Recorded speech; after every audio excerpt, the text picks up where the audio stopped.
as you'll have noticed right now, no time for chit-chat. I'm already recording what will come to be known as They Said It Couldn't Be Said, Done, Should, Would, Couldn't Be. The Maudecast, Season 2, Episode 1. I've given this the code MC0111, but I think we need to change the letters to make it less obvious what it's about. Anything to say before I launch into our not new second, what do you call it? Theme tune. No. Good.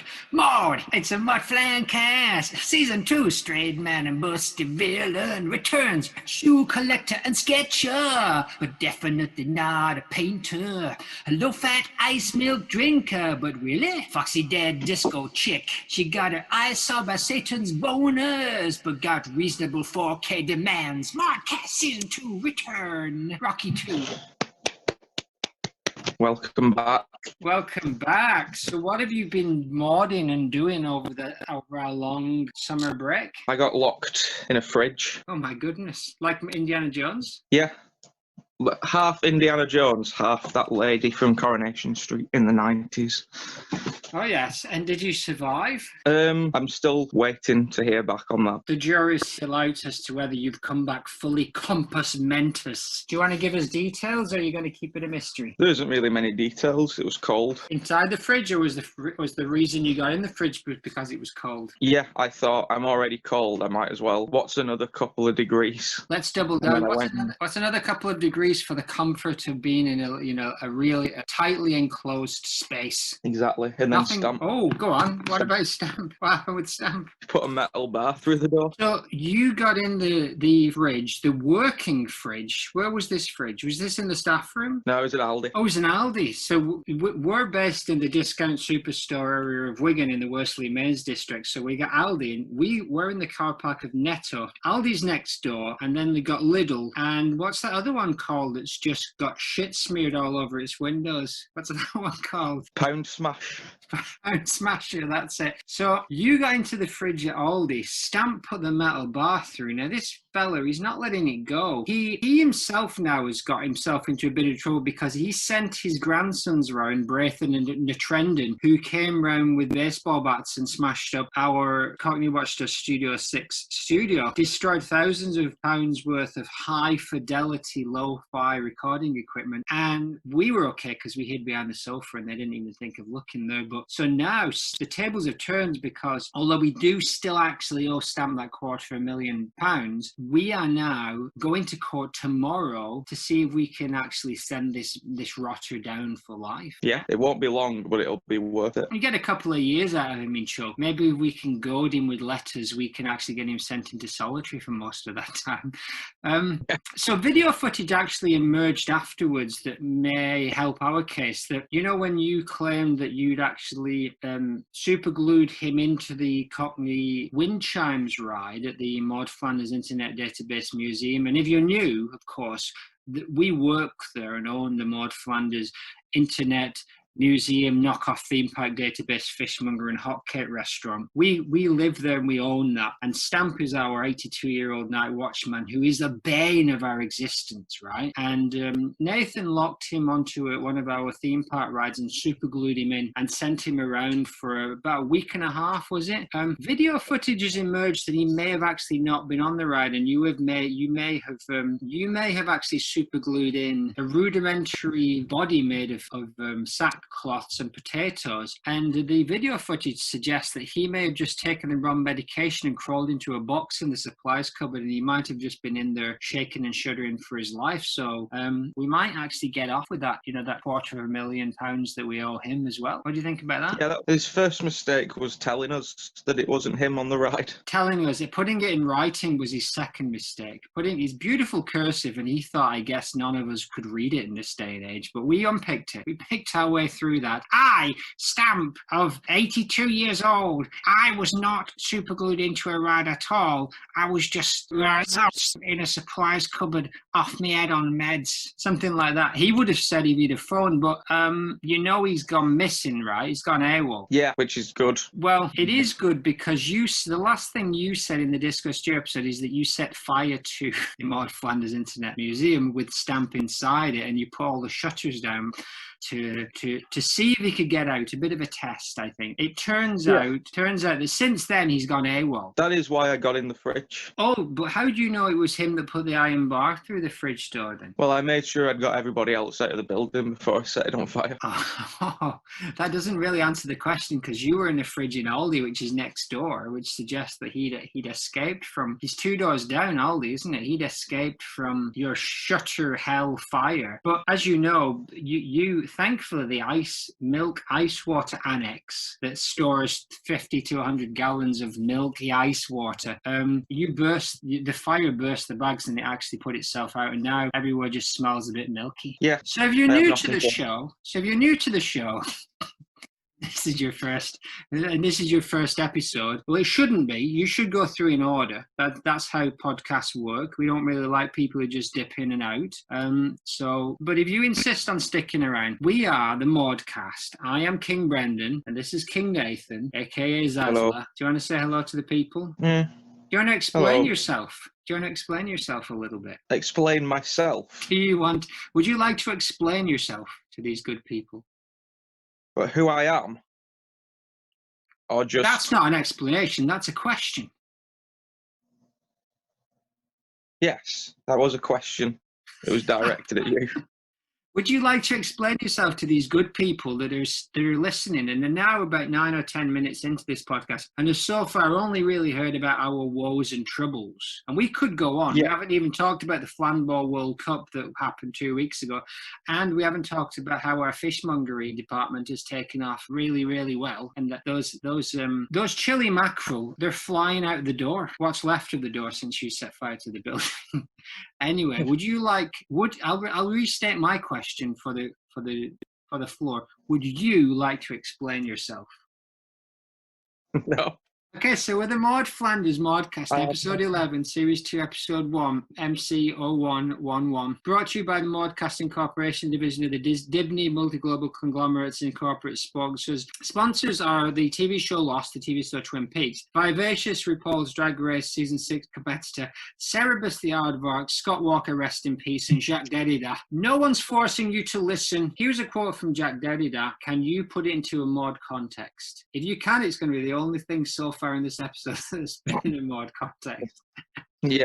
I speak only one language, and it is not my own. Yes, that implies that, we have no claim to language. We didn't decide what words symbolised what things, semiotics, etc. Oh, semiotics, what a great word. Thank you. In a Maud context, it would be apt to say that, there's the whole Flanders lexicon. That is a language that she speaks, but isn't technically hers. It's Ned's. Yeah. Doodly. She doesn't do the doodly. She doesn't really have her own language whatsoever, unless, of course, you call it English. But she didn't invent that. The English did. No. She's a cartoon character. She has some rhyme schemes that are very Flandersy. Really? Tell me more. The only one I can think of is Goofy Roofy.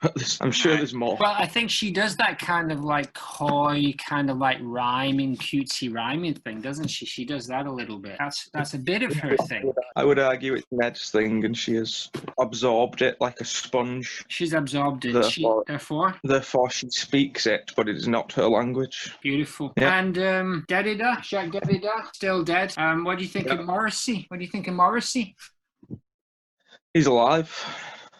Think he's a racist? What race? Exactly. He used to be in the Smiths, and you can still listen to the Smiths because Johnny Marr was in them, and he's great. More later stuff, probably more racist. That was a bit of that's what we in the business call a tangent, off in the weeds. But let's get back on track. So I think we're going to have to kick down the World Flamball contest for a couple of weeks. Do you want to throw me a number out from the Mauditorium? Let's just warm up with something from the Mauditorium. Now, that is a collection of Maud-related facts that Nathan will use his massive golden knowledge of Maud to dig into.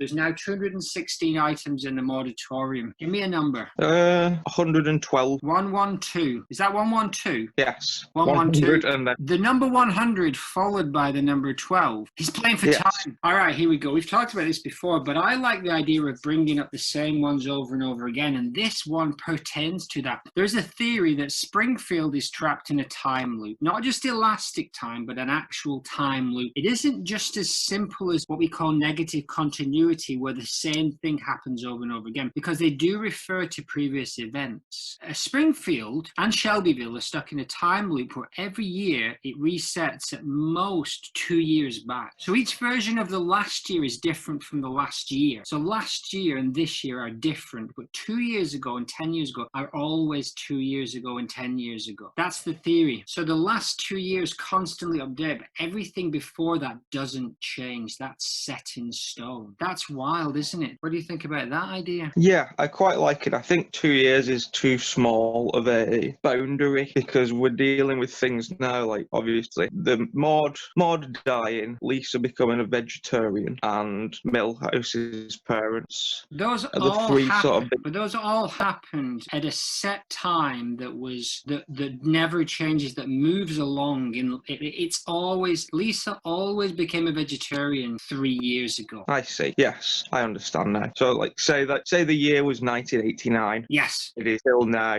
in 2020. It is still 1989. Kind but of. It is also 20. It's kind of like this year doesn't have a number. I don't think they have to put a number on it. So this year and last year exist and new things can happen. But everything that happened 3 years ago, like, that's now never going to change. And it's this weird kind of, it's a weird thing. Now, there is an in-universe theory that there's different origin stories, and I can't remember, I don't know where I got this nonsense from, but it's good. So the rest of the planet is immune from this kind of time loop. Frink apparently was messing around with time travel, and he created the time link.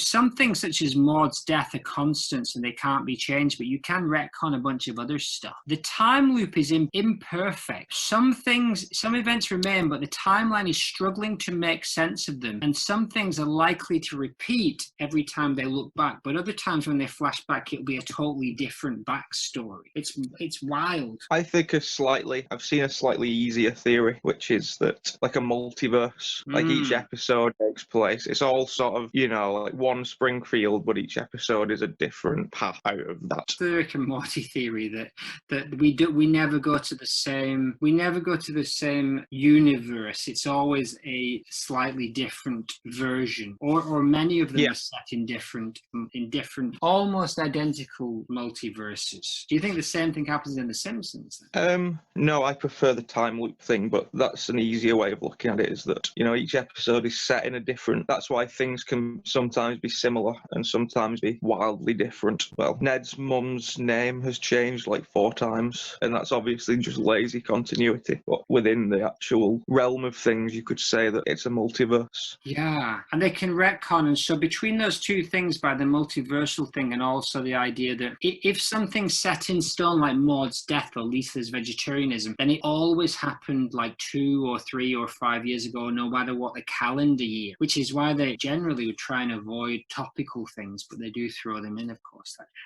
That's sweet satire. You could also make an argument that it's only Springfield and the surrounding area, because the presidents sort of change with time. And that's part of the Frink theory. Part of the Frink theory is that they're in some kind of bubble where it's just those 2 towns of maybe Shelbyville and Springfield that are in that. But to be honest, I didn't really understand the stuff I just read. It doesn't quite make sense. How about we move on to content? We've hit our 15 minutes of allotted banter time. Go on. You want to say one more thing? I can tell it because you're saying the words. I want to say one more thing.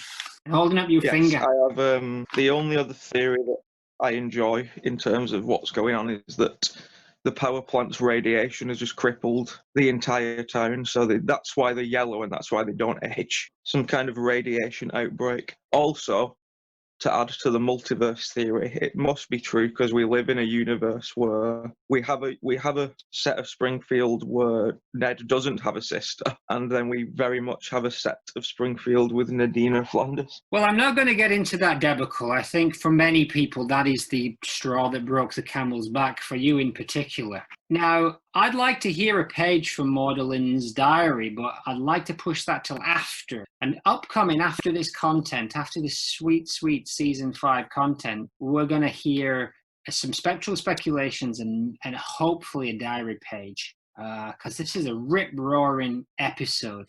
So let's jump straight in. Content. Your first clip. Do you want to preface this stuff and give the people at home a bit of an eggs up, as I call it? Sure. Good comedy. Yeah, we're now on season 5. We're starting off with possibly the best Simpsons episode of all time, the Sideshow Bob Cape Fear. And the second set of clips, Maude is not in, but somebody else is in them, and maybe she's pertinent. That is a great theory, and I like that you've doubled down on it. So, without further ado, Flanders is clipping his head using these giant Freddy Krueger saw hands. He jumps out and very menacingly shouts at Bart, "Say your prayers, Simpson!" And then he does that old switcheroo where it seems that he wasn't really being as evil as this is the second time they've tried that, isn't it?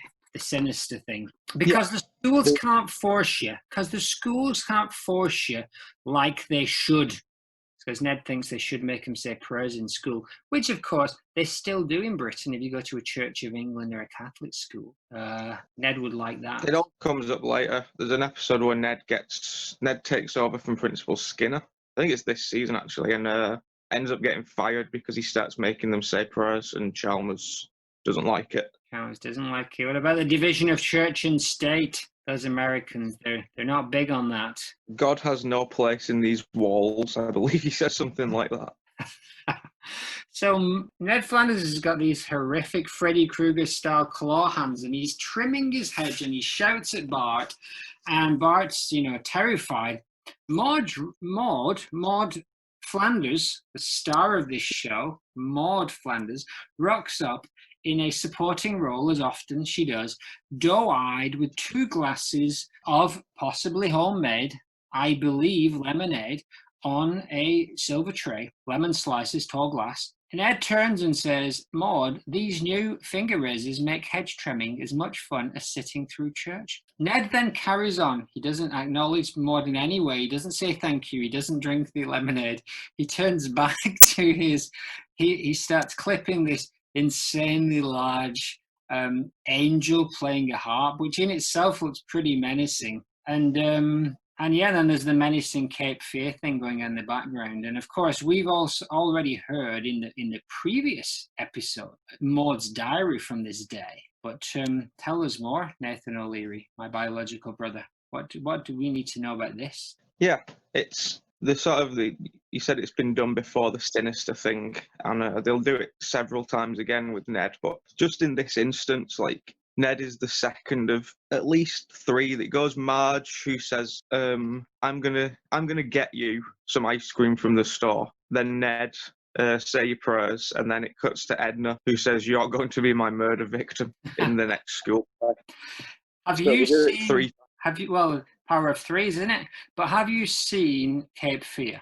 Yes, I feel like I've seen the De Niro version. Yeah, the one with Sideshow Bob, which is, it's an odd reversal, because I knew this music as the Sideshow Bob music, not the Cape Fear music, because of seeing that first. So it's strange to go back to watch a film that has Sideshow Bob's theme running throughout it. It's weird because it's one of those things where if you're a Simpsons fan or just a fan of comedy in general, you'll pick up music and TV references, and then it's only when you're a bit older you'll watch it and you'll be, I think that's cool. I think my wonder is whether Cape Fear foreshadows in like a blatantly obvious way and that's what they're parodying, or whether it's just that they think it's funny. Because it's like blatantly obvious foreshadowing, right?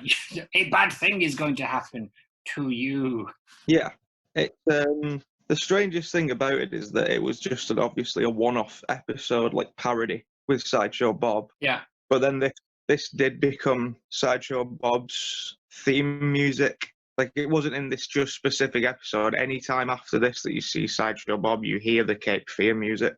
Wow. So it wasn't just specific to that, which is, again, a strange one, but not really about Maude. He's a great character, and hopefully you people out there like the Shoecast, and hopefully it won't be too long before we do a Bobcast. I imagine so. It's a good contender. So here's the thing I want to know. We've had this once or twice before when Maude brings something nice, especially when she serves food at the table, and just no appreciation or thanks. Now, is Ned, has he already said thanks off screen, or is it expected? Why is this acceptable behaviour? Yeah, it is strange because she comes into shot, so he can't have said thanks prior to this. And even if he had, he's the kind of person who you'd imagine would say thanks again. So maybe it's just a case of being too close, and that his formalities have sort of gone away over time. He's so nice to everybody else that he sort of just subconsciously ignores his wife. Familiarity breeds contempt. Yeah, and she also doesn't seem to care that much. Like, she just smiles and nods at his sentence and then looks up kind of pleasantly at the angel, which again is that if it's not from Cape Fear, it's from something. I don't know what it's a reference to. Maybe we can find that out in a segment we'll call A Week Too Late next week, if we can be bothered. I'd like to think that Ned does turn around once that little scene's over in about 10 seconds and takes a nice long drink of Maude's homemade lemonade and says, well, thanks, that's deliciously, Magdalene, and then gives her a little peck on the cheek, and she says, "Hi, thanks, Neddy."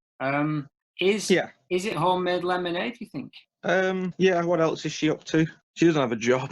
Her job is being a full-time mother and housewife. Full-time mother and person who does the housework and makes these trains run on time, mate. So I'd imagine, even in a 2020 climate, if your chosen role is housewife, then I do imagine that would include prepping homemade lemonade. If that's, maybe not. Maybe she just poured some in a cup. But if she's got time on her hands, I imagine, she'd quite like freshly squeezed lemons. Yeah. Do you think they have a lemon tree in their back garden? Have we ever seen the back garden? What's that like? They don't have a lemon tree in the garden, but there's a very famous lemon tree in town. Really? Do they sell the lemons from that tree? I can't remember. It's Shelbyville steal the lemon tree, don't they? And then they get it back, and there's a lemon behind that rock, that kind of stuff. But eat all of our shirts. Clip 2. Yeah. This is the big one. This is the one that you referenced in the diary a few weeks ago, that absolutely canon diary that we have. It tells us exactly what Maude feels and thinks. Yeah. Bob, driving around in his ice cream truck, brazenly telling the Springfield residents who he will not kill. And he says, the following Springfield residents will not be killed by me. Ned Flanders. And then Maude Flanders. So he knows Maude Flanders' name, and he's got her on a list. Cut to Ned reading the Bible and Maude knitting a little blue something. More crafts. And Ned smiles and Maude smiles and says, "Oh, isn't that nice?" Pivotal moment. Yeah, it's sweet. What was incorrectly stated in the diary, I don't know why. I don't know what was going on in her mind, but he doesn't say that he isn't going to kill Rod and Todd. My note here is that she then, from her diary, we know she hasn't been sleeping very well for a few weeks, and then she does go, and I imagine have a nap just after this. But he doesn't mention the boys. Now, obviously, he's not leaving out the children. There's no assumption. He is trying to kill a kid. That's his. He is trying to kill a child. His whole thing is. When you think about it, it's bad. What he's trying to do. Yeah, I do think they want him to be seen as some kind of villain, and making his sole goal in life to track down and murder a 10-year-old boy is a good way of doing that. Chilling. But he does, seconds later in that scene, he says that he isn't going to kill Lisa or the little baby Simpson. So he mentions the Simpsons kids, but he's, again, no mention of Rod and Todd. And what, like, Ned and Maude's reaction to that is very placid. They're just like, oh, isn't that nice? He isn't going to kill us. Yeah, but no mention of Rod or Todd, sadly. Sadly. So what does that tell us, Nathan, about Maude's perspective on this? It doesn't tell us much about Maude, but I imagine there could be some kind of secret side plot going on where Rod and Todd have also foiled a Sideshow Bob plot at some point in the past, and he has a minor, like bloodlust towards those two as well. He just doesn't have time to get. Exactly, they're on his list, and he's really struggling to even tick off one, the first thing on his list. So he's probably frustrated. Oh, if only I could murder that child. Yes. But my thinking more was Maude not being particularly flustered that this psychopath was after her children. Yeah, she's just so into knitting, which, again, there's a new hobby to add to her many talents. I wonder what she was knitting and who it was for. But maybe she's just so into the knitting that she just didn't think about the murder of her children. Oh, you know what, Ned? You know what? He's still going to murder the kids. You think that'd be a cause for concern? In most people's houses. There's always the possibility that she just doesn't care. Oh, good Lord. That is a dark start to season 5, that she's given up on her kids. Not just given up on them, but given up to the extent that, well, they're old enough now. If there's a serial killer after them, if they make it, good on them. Yeah. They make it through this, they'll be stronger. They'll thank me for it. God's will.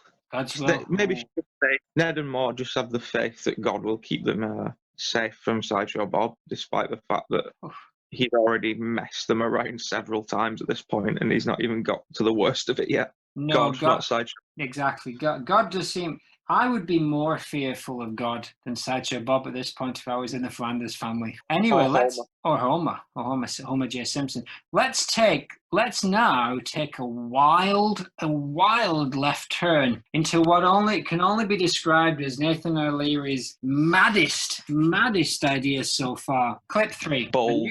Very bold. Nuclear testing van is in the car park. There's a team of inspectors in lab coats and hard hats strolling, led by a pouty, beautiful, auburn/gingery-haired lady. Tall, proud, firm voice. She's all business, but it's not Maude Flanders.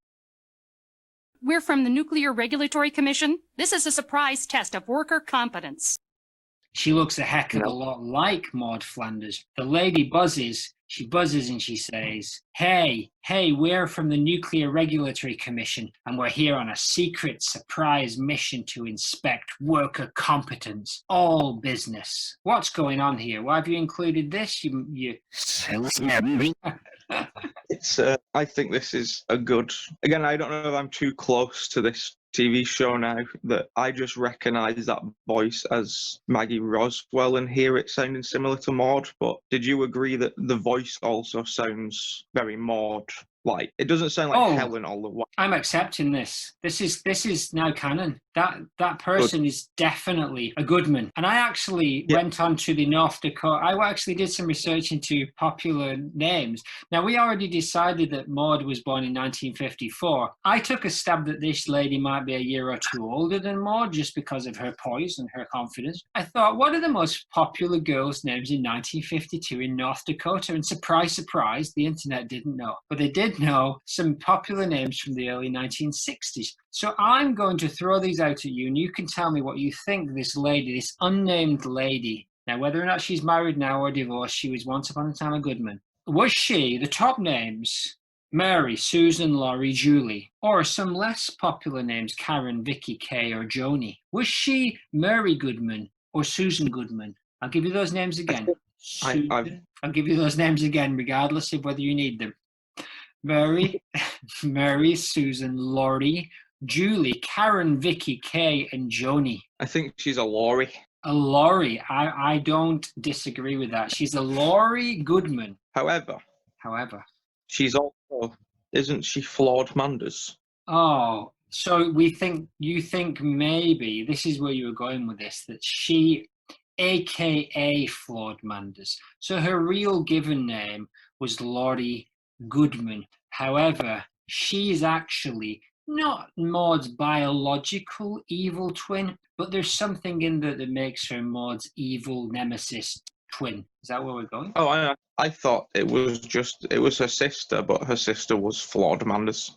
Oh yeah, but Flawed Manders is a pseudonym. It's not her real name. She took that name on when she lost her mind in a Batman-esque villain origin story, and burned half of her face off and became Flawed Manders, aka Laurie Goodman. And I'm sure we'll be hearing a lot more about Laurie Goodman, aka Flawed Manders, in our spectral speculations, but sadly, not too much more in The Simpsons. Does this person ever appear again after this episode? No, I checked, and the only information, she's sort of just bundled together with the guy, and they're just called the nuclear, like regulatory agents or something. There isn't any other information about them. So it's all speculation, but it just seems like an odd thing to do to have, because I don't know which way round it comes. I don't know if they do the voices, and I think they do the voices first and then animate to the voices. So they've obviously got Ms. Roswell to do this voice, and then... But I suppose... don't know if that's the case. I don't know at what stage of the animation process, whether they've got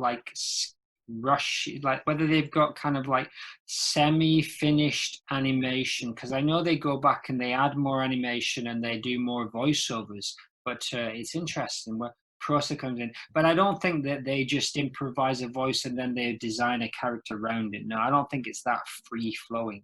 No, I just thought as well there'll be a storyboard first, so... There's definitely a storyboard sketched out, so she would have known the plot, and she would have known this was a feisty...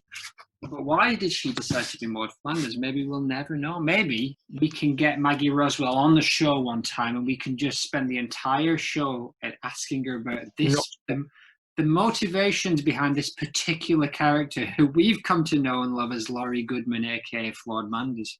It'd be quite interesting to get the actress who plays Maude Flanders onto this podcast and only talk about this character. Some people would say it would be willfully obstinate. It would be the kind of shit that we would pull, to be honest. Clip 4. Maude's sister, aka Laurie Goodman, is in the office of Mr. Burns and some shit has gone down. I'm imagining Homer Simpson is involved in the nonsense that has gone down. And Mr. Burns is now trying to bribe them with some kind of washing machine combo or a mystery box. And the colleague, the dude with the mustache, the black guy, he almost falls for it and he's leaning in. And then Goodman steps in. Listen, Burns, this is serious, and we can see that Goodman intensity burning through. You can't just throw money at this problem and make it go away. You can't throw money at this problem and make it go away, Burns. Now, she seems very determined, and she does the power stance, hands on the tables, bending over, intimidating Mr. Burns. Burns ain't buying it, of course. How is she different from her sister? Because we've seen this very forceful... Laurie is a very forceful lady, very stern. We've seen that in Maude at times, but how are the sisters similar and different? Yeah, she's very, forthcoming. She doesn't mince any words.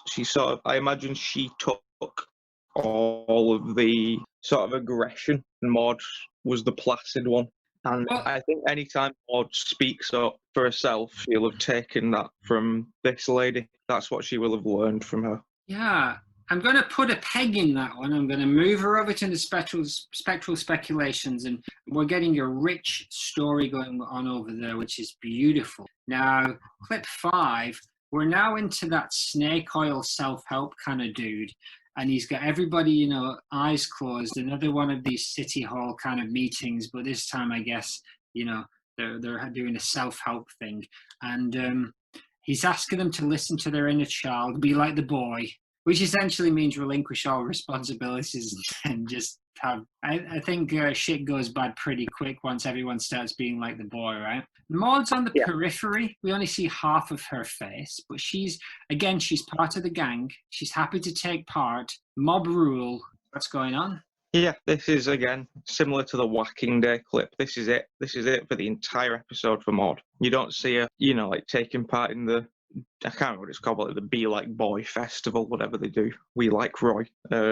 But yeah, she's there for the meeting and she's obviously taking part. So she's buying what he's selling because she's got her eyes closed and she's doing what's asked of her and she looks content. But again, we only see half of her face. We only see half of her face under a second. And none of her mind. See, the thing is Yes. that once again, she's happy to take part, and then basically she's a no-show for the rest of it. So she's there at the beginning, geeing it all on, and then just a no-show. What is it with her? We speculated that maybe she just gets home and she gets into her knitting and her sketching and doing stuff, and she just can't be bothered. But is it? Yeah. Is there more to it than that? I think possibly, and I'll save it for the end of the next clip because it's basically the same thing happens again in the next appearance. But in this case, yeah, she's just happy to be there, I think. So in terms of here, I want to ask you a little bit what you thought about Maude's inner child. So let's say she does go along with it for a while, and she does bring out her inner child. What would we see her doing? Well, in the scene, they actually see, like, the picture, don't they, of the young one talking to them, and I think Ned says something like, "Keep up the good work, you're doing super." So I don't think Maude's would be far off that. I think it would be something along the lines of, like, "Good job, Maude, keep it up," or "Kill them all." Let God decide, yeah. So it's the duty of Maude. So I imagine that she would do, like, she'd be talking to, like, little Maude, and then it would flash, like, and you get the Shining, like the twins just stood in the corridor with, like, blood all over them, and it flicked back to, like, the little Maude there. So there's a dark undercurrent in that lady that I'm hoping that we'll really dig into. Yeah, and that's it. There's not much more to be said about Maude in that one. But yeah, in clip 6, yet another Springfield crisis requiring a town hall meeting. Diamond Joe Quimby banging his fist and shouting, "People, people!" Maude's there with Ned, of course, and there's a weird little elf guy I want to ask you about. But Skinner stands up and he makes a pitch that they should legalize gambling to rejuvenate their economies. He's reluctant to bring it up, but a lot of people are very happy with it, especially Selma, who likes the bit about gambling. And then the joke is that he says we could use the money to fund the underfunded schools, and then there's crickets. So everyone likes the idea of just bringing gambling to the town. Maude's looking on. She's blinking. She's listening. Maybe she's judging. I don't know. Ned is visibly concerned. Maude, at this point, is smiling really quite happily as Ned is visibly concerned, turns to Reverend Lovejoy and asks him for advice, and a little bit of satire here. The Reverend says, once something's been approved by the government, it's no longer immoral. And then Burns shouts, by building a casino, I can tighten my stranglehold on this dismal town. And Maude, surely at this point, should be beginning to see the true colours of Mr. Burns. So a lot there, Nate. Yeah, that's why I left it on. I left the Mr. Burns stuff in so you could see that would be the next thing Maude sees. So surely, yeah, at this point she must be realising that maybe he's not the best guy. But also, yeah, she seems very content with the idea. She's not against it.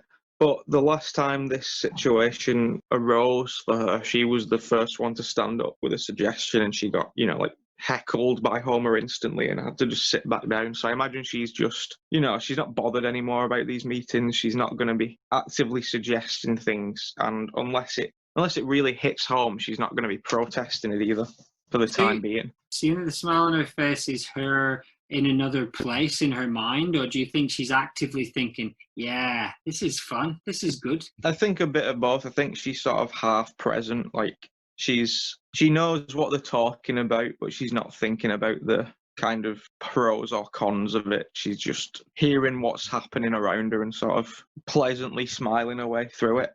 Say what you like about Maude Flanders. She's not a critical thinker. Well, again, no, she doesn't go to the casino at any point. Not that we see. Maybe she goes in the middle of the night, like my old boss, Mr. Ladylove, after I worked at the Chinese Chippy in Platt Bridge, he made me drive him to Salford to the casino in the middle of the night. Maybe that's the kind of time that Maude Flanders hangs out in the casino, and that's why I haven't seen her, because there is this thread running through of the Flanders and gambling, especially, consistently saying we have nothing to do with gambling, but it suggests from this scene, this picture that I screenshotted, she's very happy with the idea of casinos going up in Springfield. In her defense, she's only kind of said Ned doesn't believe in Ned doesn't believe in insurance. He considers it a form of gambling. Is the closest we've got to her saying we don't like gambling, and even that's about Ned. So she could sort of be completely into it herself. It just doesn't seem like she is.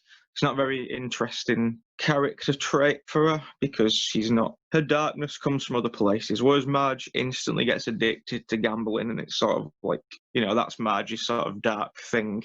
I don't think it's the same for Maude. I think Maude's dark stuff is much darker than that. Yeah, so Maude would be running the gangsters, running the casino, right? That would be the shakedown for Maude. You'd see she'd be the shady figure that's actually, she's Fat Tony's.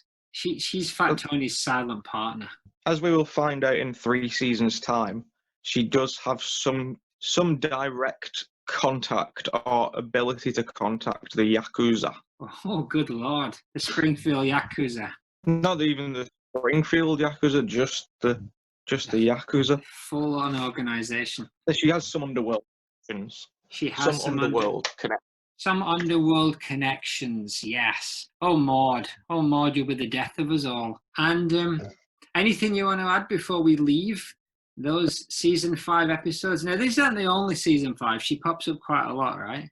Yeah, the next one's a biggie that she's in almost. The last half, she's pretty much present for quite a lot of it. And yeah, I think there's quite a few more yet. Yeah, these were probably the most lackluster bunch of clips we're going to look at. But yeah, we still turned those lemons into gold, didn't we? Homemade lemon gold. Homemade lemon gold, exactly. So, do you want to do a spectral speculations next, or do you want to read a page from Magdalene's diary? We'll speculate first. All right, so let me give you a little bit of a recap. Full name, Magdalene Murray Flanders, née Goodman, born Fargo, North Dakota, 1954. We don't know how far from the centre or whether it was north, south, east, west. Maybe we'll get into that one day.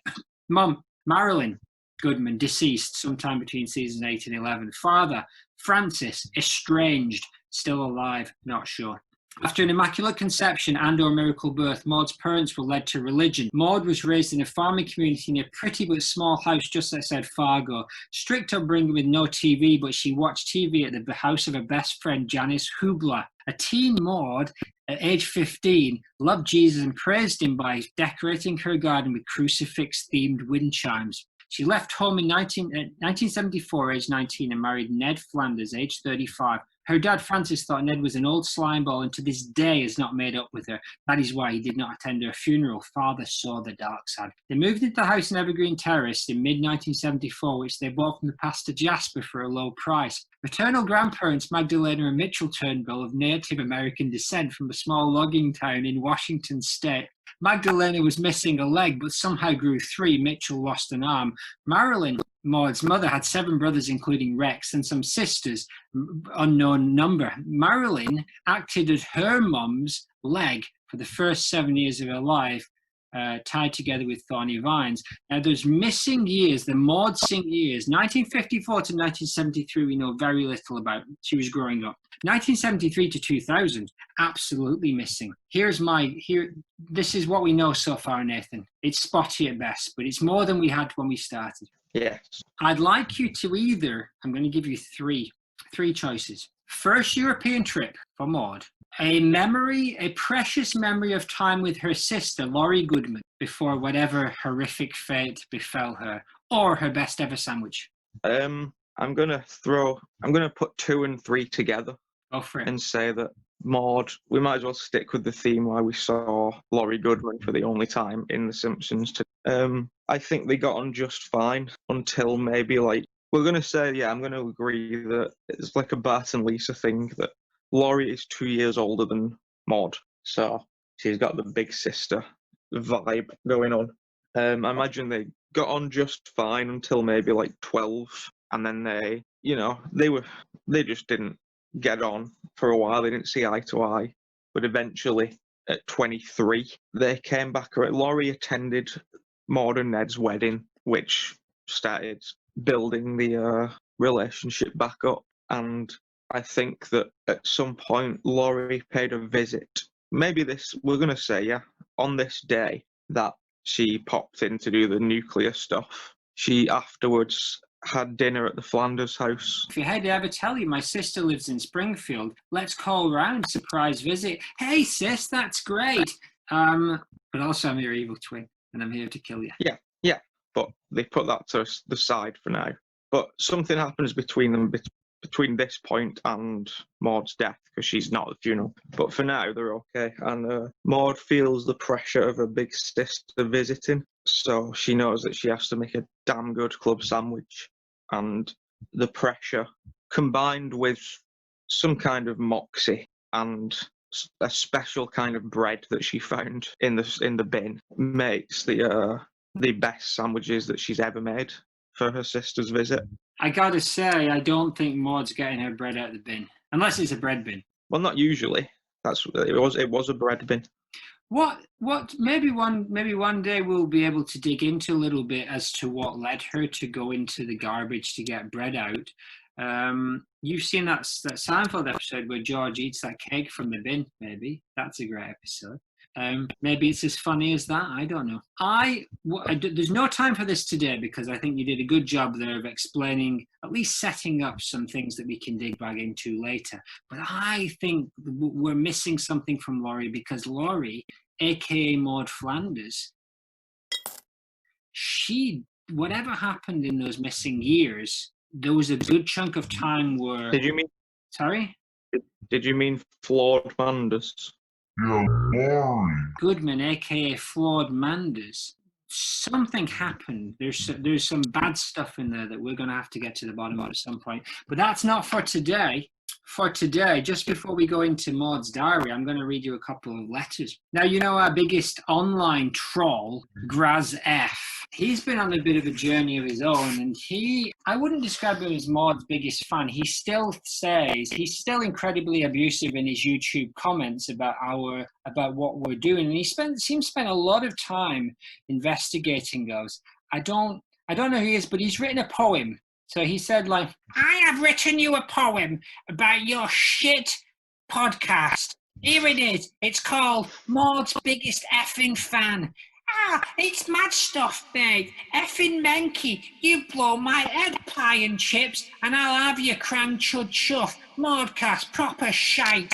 Stupid bunch of stuff. Pretending they even know what she does. She's dead and a cartoon. Do something else, mate. Get a fucking job or a hobby or something, mate. Chuff, chuff. A lot of passion there from Graz F.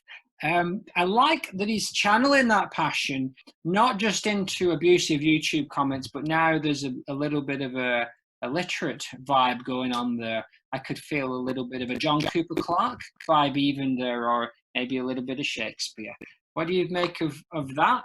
He's definitely got some creative rage to expel. Go and be an angry young man, Graz F. Go do it. I think he's still quite novice at the whole poetry thing, because it just sounded like a string of insults with no real structure or meaning. Who am I to know? I'm not a literacy professor. Maybe it's brilliant. Yeah. Definitely got rage there. Question from our fan Rodney Grufter. What's Maude's favourite ethnic dish? I don't think she messes with that kind of stuff. Not even the odd falafel? No, and I can back that up for you. Go ahead. When the Peter van, when the investorettes need something to invest in, they pay a visit to a Peter van, and Maude asks, what's tahini? Which implies that she has a lack of knowledge. Maybe it's just specifically this sort of food, like the pitas and stuff. But she then tries it for the first time, and she's kind of into it. But I imagine before this point, a lot of the meals were, like fish and bread. I imagine the most ethnic you've got is some kind of Alaskan salmon. I don't doubt you, to be honest. I think the rest of the world is a closed book for Maude Flanders, but who knows? She's a mysterious type. Tahini, I have to admit, I was probably Maude's age before I found out what tahini was, and I think me and Maude share a lot in our ignorance of the cuisines of the world. I still don't know what it is. But Isn't it sesame paste? Isn't tahini sesame paste, or is that the other one? I think they answer it in the episode as well, which is, I can remember her saying her part, but any other lines don't stay in the old brain. Yeah, it's a condiment made from toasted sesame. Main ingredients in hummus or baba ganoush. Baba ganoush. Baba ganoush. Good food.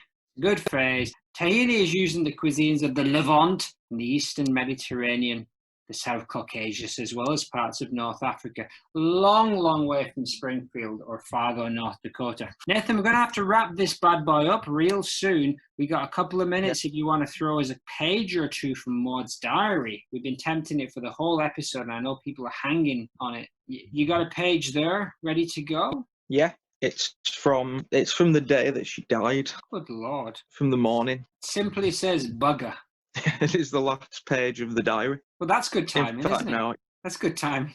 It's not. It's the penultimate page of the diary, and it says, Good morning. Good morning. Me and Ned have just had a falling out. I asked him to, if he was going to use the monogram towels, would he use the NF towel and not the MF? And he retorted something shitty. I can't remember. I don't care. I don't care, Maude. I don't diddly care. So that riled me up, but I don't have time for it right now because I have to get ready because we're going to the Grand Springfield race course to watch some NASCAR. Despite none of our interest in it, Todd wants to see what it's all about, so we said yes, and we booked tickets for the back row. We wanted to sit at the back so we could look at the poor people, and I feel safer at the back because I feel closer to God. Today is going to be a good day. It was a good day. It was a good day. It was a good day.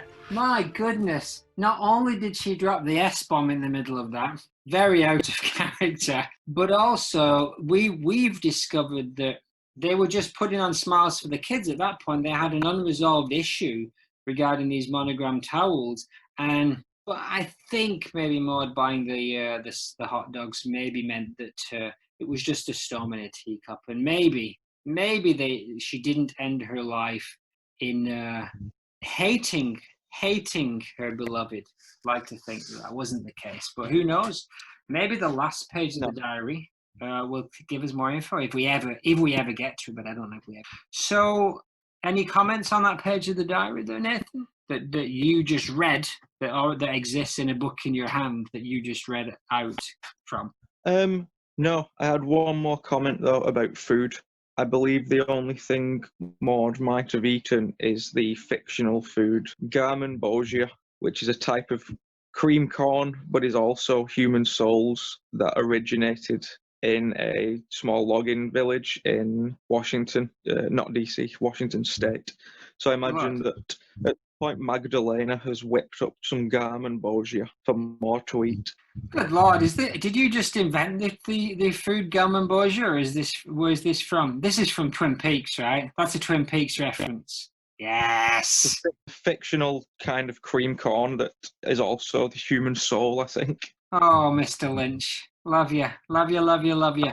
Time for a song. Who's starting? Gammon bojia. Gammon bojia. Kruger, Hans, say your prayers, little Simpson. Rod Flanders, Todd Flanders, not on the list. Lemonade, tall glasses, lemon slices, squeeze from the lemons in the famous lemon tree. Kruger Angel. As much fun as blinking through church. The box, the box, the box. The box. Oh, I'm knitting a little blue thing for the baby of a friend. Maude's inner child. My inner child, she thinks I'm okay, but she got a hat shit behind her back. Be like Roy. Laurie Goodman, Laurie Goodman, Laurie Goodman, Laurie Goodman. Brad Goodman. Oh. A week too late. A week too early, a week too late. The Goodman integrity. Footlongs. Diamond Joe, ignoring the Maude as she's smiling at gambling opportunity. Skinner. Casino, stranglehold for Maude. Yakuza links. Nacho Man. Yakuza links. Gammon Bosia. Garambosia. We